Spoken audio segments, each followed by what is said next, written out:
অনেকদিন আগে একটি ছোট্ট রাজ্যে বাস করত চমৎকার এক রাজকন্যা, যার নাম ছিল চাঁদনি। চাঁদনি যেমন সুন্দর ছিল, তেমনি তার মন ছিল আরও সুন্দর।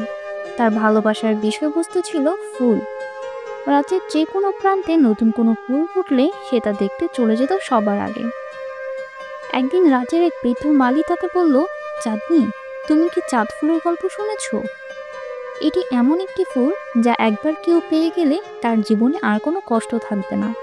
চাঁদনি বলল, কোথায় পাবো এই চাঁদ ফুল? মালি বলল, এটি চন্দ্র পাহাড়ের চূড়ায় লুকিয়ে আছে, তবে সেখানে যেতে হলে অনেক সাহস ও ধৈর্যের প্রয়োজন।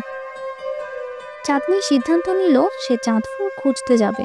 তার সঙ্গে নিল প্রিয় ঘোড়া রাজাকে। পথে সে অনেক চ্যালেঞ্জের মুখোমুখি হলো। প্রথমেই তাকে একটি গভীর বনের ভেতর দিয়ে যেতে হলো, যেখানে বিশাল এক সাপ তার পথ আটকে দিল। সাপটি বলল, তোমাকে যেতে হলে আমাকে কিছু দিতে হবে। চাঁদনি নিজের গলার মুক্তোর মালা খুলে সাপটিকে দিয়ে দিল। সাপটি তখন বলল, তোমার পথ এখন খোলা। পথে সে পৌঁছালো একটি জাদুর নদীর কাছে। নদীর পানিগুলো অনেক কাঁপছিল এবং সেটি পার হওয়া অসম্ভব বলে মনে হচ্ছিল। তখনই একটি ছোট্ট পাখি এসে বলল, তুমি যদি আমার ডানা সারিয়ে দাও আমি তোমাকে সাহায্য করব। চাঁদনি নদীর ধারে থাকা ঔষধি পাতা দিয়ে পাখির ডানা সারিয়ে দিল। পাখিটি তাকে নদীর ওপারে উড়িয়ে নিয়ে গেল। চাঁদনি অবশেষে চন্দ্র পাহাড়ের চূড়ায় পৌঁছালো। সেখানে একটি উজ্জ্বল সাদা ফুল দেখতে পেল চাঁদনি। ফুলটি এত সুন্দর ছিল যে চাঁদনি মুগ্ধ হয়ে গেল। ঠিক তখনই এক দুষ্ট দৈত্য হাজির হলো।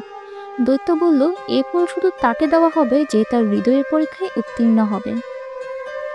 দৈত্য প্রশ্ন করল, তুমি কেন এই ফুল নিতে চাও? চাঁদনি বলল, আমি এটি চাই যাতে আমার রাজ্যের মানুষেরা সুখী থাকে। আমি নিজের জন্য কিছু চাই না। দৈত্য তার উত্তরে সন্তুষ্ট হয়ে চাঁদ ফুল চাঁদনিকে দিয়ে দিল। চাঁদনি চাঁদ ফুল নিয়ে রাজ্যে ফিরে এলো। ফুলটি রাজ্যের মাঝখানে রোপণ করলো। অদ্ভুতভাবে ফুলটি থেকে আলো ছড়িয়ে পড়ল এবং রাজ্যের সব দুঃখ কষ্ট দূর হয়ে গেল। চাঁদনি চিরকাল রাজ্যের ভালোবাসা পেল এবং তার গল্প প্রজন্মের পর প্রজন্ম ধরে স্মরণীয় হয়ে রইল।